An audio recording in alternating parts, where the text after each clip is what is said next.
Taste the Daily. Chennai விமான நிலையத்தில் அபுதாபிக்கு GPS கருவியுடன் பயணிக்க முயன்ற சுவிட்சர்லாந்து நாட்டு பயணியின் விமான பயணம் ரத்து செய்யப்பட்டது. சென்னை சர்வதேச விமான நிலையத்தில் சுவிட்சர்லாந்து நாட்டு பயணியான மார்டின் ரங்கேல் என்பவர் அபுதாபி செல்லும் எத்தியாடு ஏர்லைன்ஸ் பயணிகள் விமானத்தில் புறப்பட இருந்தார். பாதுகாப்பு சோதனையில் அவரிடம் ஜிபிஎஸ் கருவி இருந்தது கண்டறியப்பட்டது.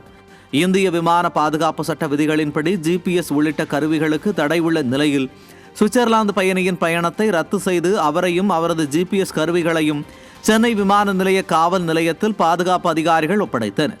இச்சம்பவம் அப்பகுதியில் பரபரப்பை ஏற்படுத்தியுள்ளது. விழுப்புரம் மாவட்டத்தில் மாணவர்கள் போதை பழக்கத்திற்கு ஆளாகி பல்வேறு குற்ற சம்பவங்களில் ஈடுபடும் அவலம் அதிகரித்து வருகிறது. விழுப்புரத்தை அடுத்த வி சாலையைச் சேர்ந்த ஜெயக்குமார் விழுப்புரம் அரசு கலைக்கல்லூரி 3ஆம் ஆண்டு மாணவர். போதை பழக்கத்திற்கு ஆளான இவர் விழுப்புரம், கோழியனூர், வழவனூர், கண்டமங்கலம் உள்ளிட்ட இடங்களில் மூதாட்டிகளை குறிவைத்து தொடர் வழிப்பறி மற்றும் கொள்ளை சம்பவங்களில் ஈடுபட்டு பிடிபட்டார். இதை அறிந்த பொதுமக்கள் ஸ்டாலின் ஆட்சியில் கல்லூரி மாணவர்கள் கூட போதை பழக்கத்திற்கு ஆளாகி குற்ற செயல்களில் ஈடுபடுவது வாடிக்கையாகி வருவதாக குற்றம் சாட்டுகின்றனர்.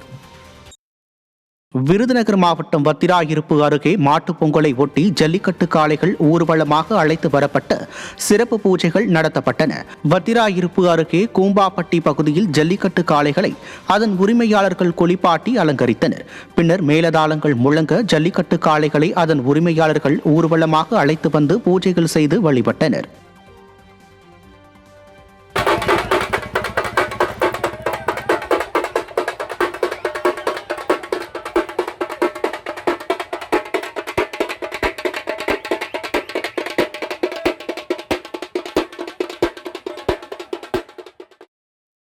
வேலூர் மாவட்டம் குடியாத்தம் அருகே மாட்டுப் பொங்கலை ஒட்டி மஞ்சுவிரட்டு போட்டி கோலாகலமாக நடைபெற்றது.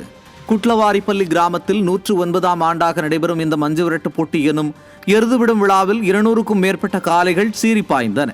இதில் உற்சாகமாக கலந்து கொண்ட இளைஞர்கள் சீறி பாய்ந்த காளைகளை அடக்க துடிப்புடன் முயன்றனர்.